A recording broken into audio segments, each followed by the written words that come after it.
Sir आपका हमारे channel में स्वागत है। जी धन्यवाद। और आप तमाम दर्शकों को आपका अपना कुणाल नमस्कार करता है। जी, बात करें आज गंगा के तीरे तीरे फिल्म की आप शूटिंग कर रहे हैं, तो बताइए कौन सी फिल्म की है और कहाँ पे शूटिंग कर रहे हैं आप? जी आपने तो गंगा के तीरे तीरे जो नाम बोला, ये बहुत जब मैं नायक हुआ करता था तब इस नाम से एक फिल्म बनी थी। खैर, संगम की इस पवित्र धरती पे आज हम शूटिंग कर रहे हैं और फिल्म का नाम है आशिकी। तो इलाहाबाद, प्रयागराज की इस पवित्र भूमि पर आज हमसे आपसे बात हो रही है। जी, तो आशिकी में बात की जाए आपके किरदार की, आप आशिकी करने वाले के साथ हैं या खिलाफ हैं, क्या कहना चाहेंगे? जी, इस फिल्म में मैं एक धर्म गुरु की भूमिका निभा रहा हूँ और चूँकि वो धार्मिक इंसान है इसलिए वो कहीं न कहीं रूढ़िवादी में यकीन रखने वाला वो इंसान है। लेकिन उसकी अपनी औलाद जब वो आज की युवा पीढ़ी को रिप्रेजेंट करते हैं तो एक बड़ी अजीब सी स्थिति पैदा हो जाती है। दो पीढ़ियों की सोच में, विचार में, जीवन की समस्याओं में, उन समस्याओं को सुलझाने का अपना अपना नज़रिया।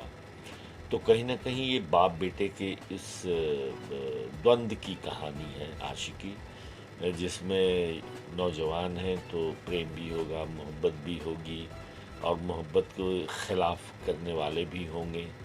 तो मिला जुला एक पूरी अच्छी कहानी है जिसमें समाज की समस्याओं को भी उजागर किया गया है और आम इंसान की ज़िंदगी के अलग अलग रंग को भी प्रस्तुत किया जा रहा है। देखा गया जैसे कि अभी सेट पे देख रहे हैं, कल भी शूटिंग के दौरान देखे, आज भी देखे, सबके कस्ट्यूम काफ़ी अलग हैं। लग रहा है कि हम पुराने जो 90-80 के दशक के जो भोजपुरी फिल्में देखते थे या परिवार के साथ फिल्में देखते हैं, उस तरीके सिनेमा बन रहा है, जो कि जैसा सिनेमा की छवि मौजूदा दौर में थोड़ा अलग पहचान बन गई थी। जी हाँ, ये सिनेमा बिल्कुल अभी के दौर में जितनी फिल्में बन रही उनसे अलग है और मैं इसके लिए धन्यवाद देना चाहूँगा हमारे निर्देशक पराग पाटिल जी को और लेखक राकेश त्रिपाठी जी को और हमारे जो निर्माता हैं प्रदीप शर्मा जी उनको, कि उन्होंने ये हिम्मत की और हिम्मत ही नहीं की, कहीं न कहीं ये उनका विचार जो उनकी ज़िंदगी में है उसको परिलक्षित करता है कि मुझे ऐसी ही फ़िल्म बनानी चाहिए और तभी ये आशिकी फ़िल्म का निर्माण हो रहा है।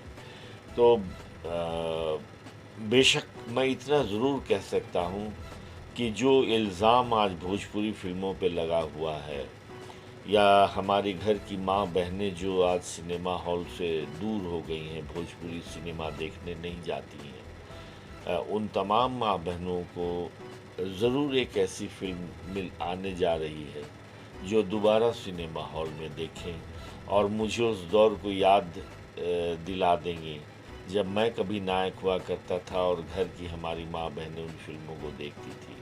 तो कहीं ना कहीं इस फिल्म से मैं बहुत उम्मीद रखता हूँ।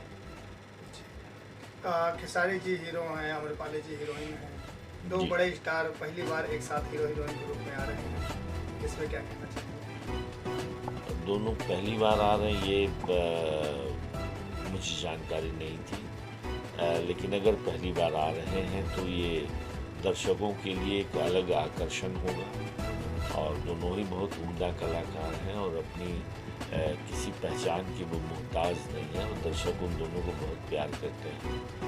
तो आप तमाम दर्शकों को इतना ज़रूर कह सकता हूँ कि इन दो उम्दा कलाकार एक बहुत उम्दा फिल्म लेके आपके बीच में आ रहे हैं।